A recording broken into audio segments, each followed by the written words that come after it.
কখন ডক্টর ইউনূস স্যারের দিকে তোমরা নামা দিতে চাইছো, নামা দিতে চাইলে কিন্তু আমরা আন্দোলন করতে পারবো, কেন আমাদের তার জন্য আমরা জীবন দিতে প্রস্তুত। তদ্রূপ এরকম 10 লক্ষ রোহিঙ্গারও এরকম প্রাণের প্রিয় একজন নেতা আছে, তাকে তোমরা আটকাইছো। তাদের কেমন লাগতেছে ভাই, তাদের কেমন লাগতেছে? আবার আমার জুনুনিকে তোমরা রিমান্ডে রাখছো প্রতি মাসের ভিতরে 10 বার 10 দিন করে কতদিন রাখবা রিমান্ডে? এর কি সন্ত্রাস? এর কি মানে চাঁদাবাজি করে তোমাদের মতন? আসসালামু আলাইকুম ওয়া রাহমাতুল্লাহি ওয়া বারাকাতুহু। আর অন্য সম্প্রদায় সবাইকে জানাই আমার আশীর্বাদ। সম্মানিত উপস্থিত যারা বর্তমান লাইভে আছেন, বর্তমান যারা আমার এটা দেখবেন, সকলকে জানাই আমার আন্তরিক ভালোবাসা ও সালাম মুবারক। আসসালামু আলাইকুম। আমি দুটি কথা বলতে চাই। একটি কথা হলো আরকান মুসলমান ভাইদের জন্য, আরেকটি কথা বলতে চাই আমার দেশের যেমন চাঁদাবাজি জুলুমখোর এদের ব্যাপারে। সর্বপ্রথম শুরু করতে চাই আমি আমার মুসলমান ভাই আখিল মুসলিম ফি আসিয়া, আখিল মুসলিম ফি আফ্রিকা, আখিল মুসলিম ফি জুনুবিয়া, আখিল মুসলিম ফি শিমালিয়া। যে প্রান্তে যেখানে আছে মুসলমান ভাইয়ের সকলকে জানাই আমি, সবাই আমার কথাটা একটু মন দিয়ে শুনবেন, আবার পারলে একটু লাইক দিয়ে আবার সকলকে শোনার জন্য ব্যবস্থা করে দিন। খাস করে আমি একটি কথা বলতে চাই, বিএনপির ভাইদেরকে, তোমাদের নেতা তারেকুর রহমানকে যদি আওয়ামী লীগ থাকা অবস্থায় সিজা দিলে তোমাদেরকে গোষ্ঠী মারলে আপনারা রাস্তায় আসি বাপ ডাকতে পারেন নাই। বাপ ডাকার আপনাদেরকে টাইম দেয় নাই আওয়ামী লীগ ক্ষমতায় থাকা অবস্থায়। তাও যদি থাকতো তাহলে তোমরা আন্দোলন করতা, কোর্ট কাছারি ভাঙতা, কত অত্যাচার করতা, তাই না? তদ্রূপ এরকমই তোমাদের নেতা, যেটা বড় নেতাকে আটকালে তোমরা যেভাবে আন্দোলন শুরু করতা, এখনো যেমন নালায়ক একটার জন্য, ইহুদির জনম একটার জন্য তোমরা যেভাবে আন্দোলন করতেছো, গোপনে গোপনে ঝড়া বাজার লাগাইছো, তোমাদের কেমন লাগতেছে তোমাদের নেতাদেরকে আটকালে? খাস করে বলেছি তোমার বিএনপি আওয়ামী লীগদেরকে, তোমাদের নেতা হাসিনা নি বাংলাদেশে নাই, পালাইছে, ওম ভগবতী নারায়ণ করতেছে ভারত যাইয়া। হ্যাঁ, তোমাদের কেমন লাগতেছে বাংলাদেশের নাই এটার জন্য তোমরা উস্কাই দিচ্ছ? বলতেছে তোমাদের তারেকুর রহমান বাংলাদেশে আসতে পারছে না, এখন তো আসবে, ইনশাআল্লাহ আসবে। তো তোমরা এখন থেকে আসলে অ্যারেস্ট করলে তোমাদের কেমন লাগবে? আর আমাদের দুঃখ কষ্ট লাগবে কখন ডক্টর ইউনূস স্যারের দিকে তোমরা নামা দিতে চাইছো, নামা দিতে চাইলে কিন্তু আমরা আন্দোলন করতে পারবো, কেন আমাদের তার জন্য আমরা জীবন দিতে প্রস্তুত। তদ্রূপ এরকম 10 লক্ষ রোহিঙ্গারও এরকম প্রাণের প্রিয় একজন নেতা আছে, তাকে তোমরা আটকাইছো। তাদের কেমন লাগতেছে ভাই, তাদের কেমন লাগতেছে? আবার আমার জুনুনিকে তোমরা রিমান্ডে রাখছো প্রতি মাসের ভিতরে 10 বার 10 দিন করে কতদিন রাখবা রিমান্ডে? এর কি সন্ত্রাস? এর কি মানে চাঁদাবাজি করে তোমাদের মতন জুলুম করে? না, এটা জুলুম করলেও চাঁদাবাজি করলেও কার সাথে করে? ইহুদি নাসারা কাফেরদের সাথে করে, মগজের সাথে করে, মুসলমানদের ঠেকানোর জন্য, মুসলমানকে রক্ষা করার জন্য। উনি খালিদ বিন ওয়ালিদের অনুসারী হয়ে বাংলাদেশে গেছে, তাকে তোমরা আটকাইছো, চিকিৎসা করতে গেছে গার। হ্যাঁ, তুমি দেখতেছো না ও আবু আম্মার জুনুনি আল্লাহ হাফেজুল কোরআন, যে হাফেজরা কোরআনকে এক সময় কিয়ামতের আগে পর্যন্ত হেফাজত করে রাখবে কোরআনকে, সেই কোরআনকে হেফাজত করে দে মানুষ, তাকে তোমরা রিমান্ডে নেছো সন্ত্রাস করে। তাকে তোমরা কথা বলতেছো না, কথা বলতে দেখছিল সাংবাদিকদের সামনে। দেখছি কালকে না পরশু দিনকে দেখলাম এক কুত্তার বাচ্চা নালায়ক পুলিশ অফিসার, তাকে ঠেলা দিয়ে নিয়ে যাচ্ছে। কেন? তোমার কি দিন আসবে না? এই দিন নয়, আরো দিনও আছে। সেই দিনে কিন্তু জবাব আমরা দেব মুসলমানদেরকে আর মুসলমানের অত্যাচার করাটা। আমি জানি বিএনপির কিছু কোকলাঙ্কারের গায়ে লাগবে, আর পুলিশ শুয়োরের বাচ্চা কতগুলি আছে, এখনো 4 ভাগের 3 ভাগ শুয়োরের বাচ্চা পুলিশ এখনো বাংলাদেশে আছে, যার সন্তানেরা পুলিশ এখনো আছে বাংলাদেশে, যারা আমাদের ছাত্রদেরকে শহীদ করছিল।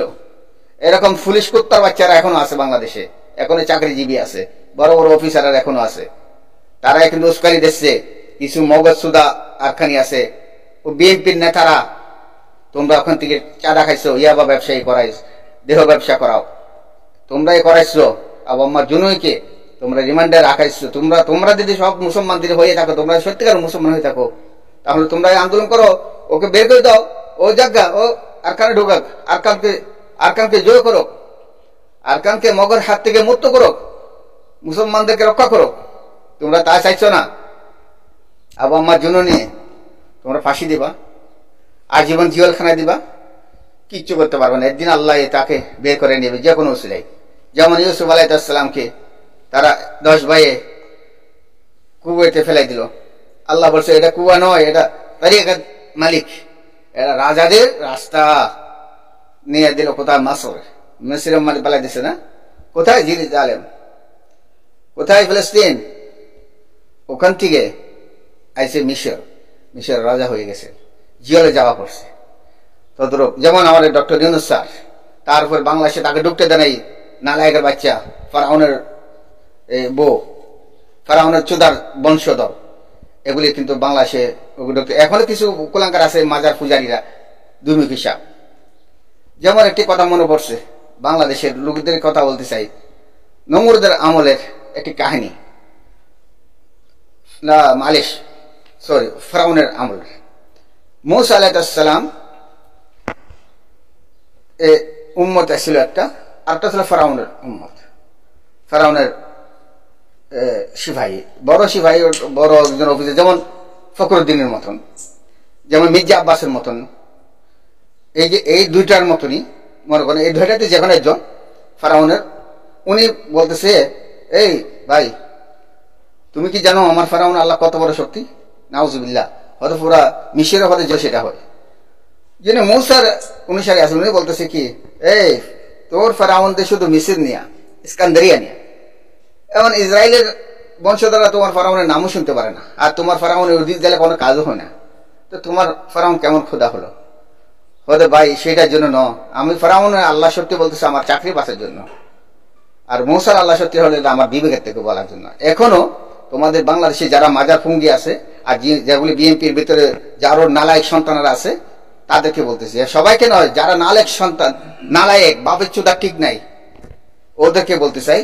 আর মাজার পূজায় সবাইকে বলতে চাই, 1 টাকা বাদ নাই। যেতগুলি মাজার পূজায় আছে, বোনের জানা করে, ওর মাকে জানা করে, ওদেরকে বলতেছি, ওর মেয়েকে ওরা জানা করে, ওদেরকে বলতেছি। খাস করে বলতে চাই এই মাজার পূজারীদেরকে, চট্টগ্রাম ধ্বংস করেছে মাজার পূজারী। আবার চট্টগ্রাম থেকে বলতেছো তোমরা ডক্টর নিশ্চয় চাও না, না এটা ভুল করতেছ। আমরাও চাই আতাল্লাহ জুনুনিকে। তদরূপ ভাই আতাল্লাহ জুনুনিকে তোমরা বাবা আটকাইতে পারবা না, 8 দিন রাজা হবে। ও জীবত বাস আল্লাহ দিন তাকে হয়ে দান করে, আমাদের যত হয়ে তাকে দান করে দাও, আল্লাহ তাকে দান করো। যেমন হযরত আদম আলাইহিস সালাম তার ছেলেকে ঈসা আলাইহিস সালামকে দান করেছিলেন, তাই না? 60 বছর। এই ধরনের আমাদের হয়াতের দিকে তাকে যেন যত মুসলমান আছে সকলের দিকে দান করো হয়াত আবু আম্মার জুনুনিকে। একদিন যেন দেখাতে পারে তোমার মতো নালায়েকেরা তার কাছে যাই সইদা পড়বা। এটা একদিন তাদেরকে তোমরা বাপ বলে ডাকবা।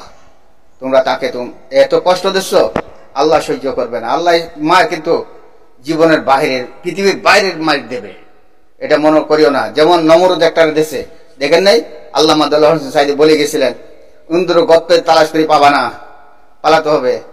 আল্লাহ তাকে জান্নাত নসিব করুক। উনি চলে গেছে, কথাগুলি মিলছে। আপনারা বিবেকে দেখেন, এখনো ধ্বংস হবে। তোমরা বিএনপির দল যেগুলো ধ্বংস হবে, আর মাজার পূজারে ধ্বংস তো হবে। ওরা কিয়ামতের ধ্বংস, এখনো ধ্বংস। ওরা কোরআন পড়ে ঠিক করে আবার ব্যাখ্যা মানে উল্টা বলে। আবার কিছু কিছু মাজার পূজারি কোরআনকে সহিভাবে পড়তে পারে না, আবার বলে লিসা মানে আমরা সবকিছু করতে পারি, আমরা সবকিছু জানি। কচু জানো তোমরা, মাজার পূজাটা জানো? হ্যাঁ, নালায়েক কোথাকার। বাংলাদেশের 10% হয়ে গেছে এখন নালায়েক শুয়োরের বাচ্চারা। এখন থেকে বিএনপি এরা ক্ষমতা আসে নাই, চাঁদাবাজি সন্ত্রাসী করতেছো, তাদেরকে নিয়ে তোমরা রিমান্ডে নিতে পারছো না। আর আবু আম্মার জুনুনিকে নিয়ে তোমরা রিমান্ডে রাখছো। হ্যাঁ, আবু আম্মার জুনুনিকে বাংলাদেশের থেকে আইছিল, বাংলাদেশের টাকা দিচ্ছে আয়া, ও বাংলাদেশে থাকলে চিকিৎসা করতেছে, ওগুলি টাকা আইনা সৌদি আরবের টাকা ওখানে যা খরচ করতেছে। তোমাদের টাকা ওখানে মারি খাইছে না, কেউ কাছে 1 টাকা আবু আম্মার জুনুনি নেই নাই। আল্লাহর গজব করবে তোমাদের উপরে যদি তোমরা নালায়েক পুত্তার বাচ্চারা যদি তোমরা যদি আবু আম্মারের সাথে জুনুনের সাথে অন্যায় ভাবে অত্যাচার করো, যেমন সাদি সাহেবের সাথে করছিল হাসিনানি, থাকতে পারেন এই দেশে। তদ্রুপ তোমরা এই পুলিশ অফিসার দিকে বলতে চাই ভালো করে, তোমরা যাকে আবু আম্মারকে ঠেলা দিচ্ছ, দেখা দিচ্ছ, হাত ধরে হইতেছ, কথা বলতেছ না। তোমাদেরকে বলতেছি নালায়েকের বাচ্চারা, কদিন থাকবি ফেসবুক বাঁচি, কদিন থাকবি, আজকে মরে যাবি না কালকে মরবি, ঠিক আছে? ঠিক নাই। তাহলে তোমরা ভালো হয়ে যাও না, আল্লাহকে বই করো, আল্লাহকে বই করো। আবু আম্মার জুনুনিকে সম্মানের সাথে তাকে বের করে দাও, ওর দেশে ওই জায়গা বাংলাদেশে রাখার দরকার নেই ওকে, যেহেতু এটা বর্মায়া, ওর কোনো বাংলাদেশি নয়, তাকে আরখানে পাঠাই দেন।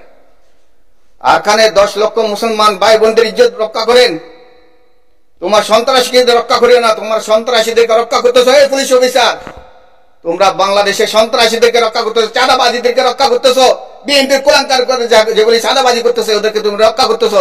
আবু আম্মা জুনুনি 10 লক্ষ মা বোনদের ইজ্জত রক্ষা করতেছে, তাকে তোমরা অ্যারেস্ট করছো। কিচ্ছু করতে পারবে না, আল্লাহ যেখানে আছে সেখানে কিচ্ছু করতে পারবে না। তোমার মতো নালায়েক পুলিশ অফিসারকে আমরা চিনে রাখছি। একদিনের দিনে এই বিচার আল্লাহর কাছে হবে।